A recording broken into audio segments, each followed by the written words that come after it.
சிவகாசியில் நடந்த அதிமுக கூட்டத்தில் முன்னாள் அமைச்சர் மாஃபா பாண்டியராஜனை தொலைத்து விடுவேன் என முன்னாள் அமைச்சர் ராஜேந்திர பாலாஜி மிரட்டல் விடுத்தார். முன்னாள் அமைச்சர்கள் இருவருக்கும் பகை ஏற்பட என்ன காரணம் என்பது குறித்து விரிவாக பார்க்கலாம்.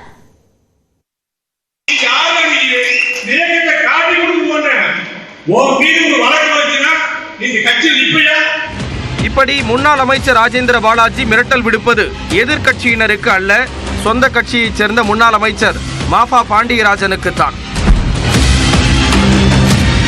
விருதுநகரில் கடந்த புதன்கிழமை நடைபெற்ற முன்னாள் முதலமைச்சர் ஜெயலலிதா பிறந்தநாள் விழா பொதுக்கூட்டத்தில் முன்னாள் அமைச்சர்கள் ராஜேந்திர பாலாஜி, மாஃபா பாண்டியராஜன் உள்ளிட்டோர் பங்கேற்றனர். அப்போது விருதுநகர் கிழக்கு ஒன்றிய எம்ஜிஆர் மன்ற தலைமைச் செயலாளர் நந்தகுமார் மேடையில் அமர்ந்திருந்த முன்னாள் அமைச்சர் மாஃபா பாண்டியராஜனுக்கு பொன்னாடை அணிவித்தார். தொடர்ந்து விருதுநகர் கிழக்கு மாவட்ட செயலாளரான ராஜேந்திர பாலாஜிக்கு பொன்னாடை அணிவிக்க வந்தார். அதை தட்டிவிட்ட ராஜேந்திர பாலாஜி அவரை கன்னத்தில் பளார் என அறைந்தார்.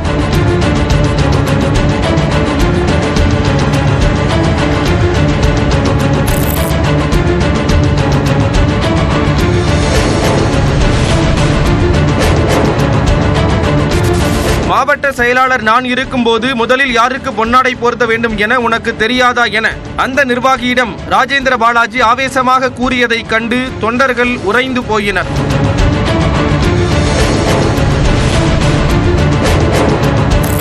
இந்த சம்பவத்திற்கு எதிர்வினையாற்றிய முன்னாள் அமைச்சர் மாஃபா பாண்டியராஜன் குறுநில மன்னர் போல் ராஜேந்திர பாலாஜி செயல்படுகிறார் என குற்றச்சாட்டுக்களை அடுக்கினார். இந்நிலையில் சிவகாசியில் நடைபெற்ற அதிமுக பூத் கமிட்டி கூட்டத்தில் பேசிய ராஜேந்திர பாலாஜி தொலைத்து விடுவேன் என முன்னாள் அமைச்சர் மாஃபா பாண்டியராஜனுக்கு மிரட்டல் விடுத்தார்.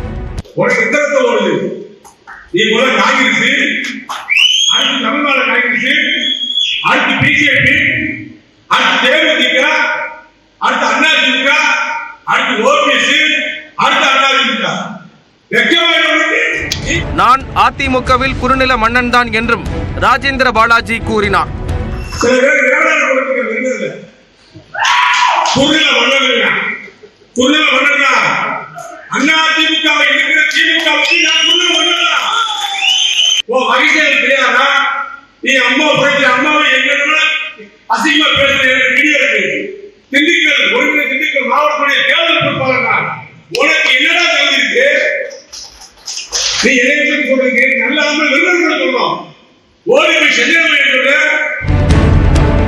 இதனிடையே முன்னாள் அமைச்சர்கள் இருவரும் வெளிப்படையாக மோதிக்கொள்வதற்கான காரணம் கசிந்துள்ளது.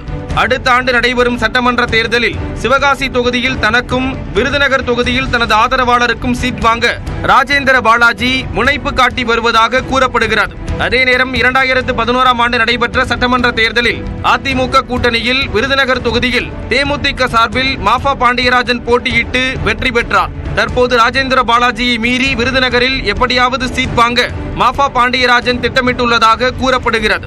அது குறித்து விருதுநகர் அதிமுக நிர்வாகிகளுடன் ரகசிய சந்திப்பு, நிதி உதவி வழங்குவது என மாஃபா பாண்டியராஜன் நடவடிக்கைகளை மேற்கொண்டு வருகிறார் என்றும் அதன் காரணமாகவே இருவருக்கும் இடையே முட்டல் மோதல் நிலவுவதாக கூறப்படுகிறது. இதனிடையே சென்னை பசுமை வழிச்சாலையில் அதிமுக பொதுச் செயலாளர் எடப்பாடி பழனிசாமியை சந்தித்து மாஃபா பாண்டியராஜன் பேச்சுவார்த்தை நடத்தினார். சுமார் 10 நிமிடங்கள் இந்த பேச்சுவார்த்தை நீடித்த நிலையில் முன்னாள் அமைச்சர் ராஜேந்திர பாலாஜி குறித்து இருவரும் பேசியிருக்கலாம் என எதிர்பார்க்கப்படுகிறது.